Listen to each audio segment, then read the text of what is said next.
Episode 4 के starting में दिखाता है, वह लड़का पूछता है लड़कियों से तुम ठीक हो ना, और उसकी आंखें निंगशान से माने लड़की से मिलती है तो वो चिल्लाता है। उसके बाद लड़के के बारे में दिखाता है कि वो कौन है। आखिर में लड़के का नाम है चंगयांग होपशुन, जो शाही खानदान से है और सबसे ज्यादा पॉपुलर कैरेक्टर है प्रिंसेस रिटर्न का, और यह हजारों लड़कियों का सपना है। और साथ में यह वो इंसान है जो निंगशान माने लड़की से सबसे ज्यादा नफरत करता है, और वो लड़की से बोलता है तुम यहाँ क्यों हो, और यह ना बोलना कि दोबारा तुमने ये परेशानी बढ़ाई है। कि यह सुनकर सोचती है वाह क्या जिंदगी है मेरी, और ऐसा इसलिए है क्योंकि असली निंगशान इसको पसंद करती थी और इसलिए उसने इसको परेशान करने के बहाने से एंगेजमेंट फिक्स करवा लिया था। लेकिन चंगयांग उस लड़की से नफरत करता था क्योंकि वो हमेशा लोगों को परेशान करती थी, जैसे ड्रामा में पहले हुआ था कि निंगशान का नौकर बताता है माय लॉर्ड, मिस निंगशान ने ऑर्डर दिया है लड़कियों को मारने के लिए आपके वजह से, क्योंकि आपने उन लोगों को सिर्फ कुछ सेकंड के लिए देखा था भीड़ में। और फिर नौकर बाद में बताता है कि माय लॉर्ड, जिस रेस्टोरेंट में आप जाते हैं वह बर्बाद हो गया है क्योंकि वहाँ की ओनर की भतीजी ने आपको लव पोयम आने प्यार की कविता लिखी थी।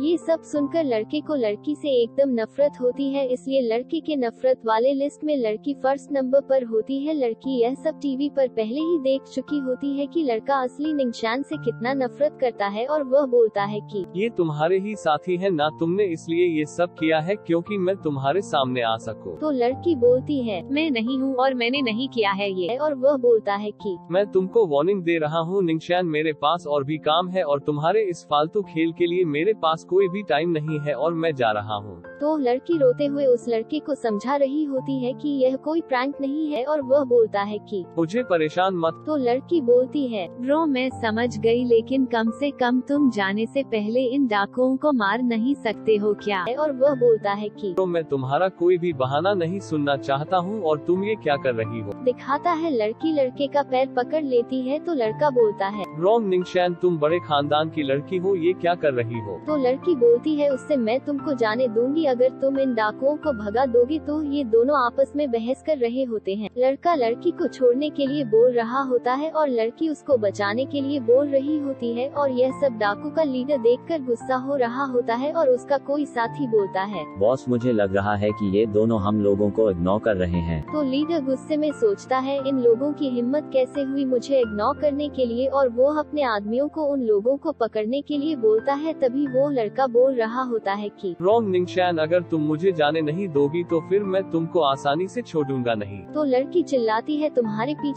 पीछे आदमी है। तो वो जादू से उन आदमियों पर वार करता है और बोलता है अच्छी एक्टिंग कर रहे हो तुम लोग, लेकिन अगर तुम लोग इस औरत के साथ मिलकर मुझे धोखा दे रहे हो तो तुम लोगों को अच्छे से सबक सिखाना पड़ेगा। तो लड़की बोलती है सब असली है, एकदम असली है, एक्टिंग नहीं है, कितनी बार मुझको तुमको बोलना पड़ेगा। ये देखकर लीडर और गुस्सा हो जाता है और फिर वह लड़की पर कुछ फेंकता है। उसको सूंघते ही लड़का कमजोर हो जाता है। लड़की लड़के को ऐसे देखकर पूछती है क्या हुआ, क्या तुम ठीक हो? और वह बोलता है कि मुझे पता था कि तुम ऐसा कर सकती हो और तुम अपने आप को रोक नहीं पाओगे ये करने से, लेकिन तुम्हारे पास मेरी बॉडी हो सकती है लेकिन मेरा दिल कभी नहीं। तो लड़की ये सुनकर सोचती है क्या था वह पाउडर, क्या दे दिया उन लोगों ने इसको, और इस तरह ये तीनों किडनैप हो गए डाकू से। इसके बाद दिखाता है ये तीनों बंद रहते हैं साथ में, और लड़का बोलता है लड़की को तुमने अपने आप को किस लिए बांध रखा है, तुमने ही तो ये सब करवाया है ना। लड़की यह सुनकर परेशान हो जाती है और वो बोलता है क्यों यहाँ ये लड़की तुम्हारे साथ क्यों है, तुम इसको तो छोड़ सकती थी ना। तो लड़की बोलती है ये रॉन फैमिली की बेटी है असली वाली, इसको डाकू लेकर आए हैं ना कि मैं। तो लड़का बोलता है कौन डाकू, कहाँ है डाकू। लड़की बोलती है वही जिसने तुमको किडनैप किया है। ये सुनकर लड़का 2 सेकंड के लिए चुप हो जाता है और फिर चिल्लाता है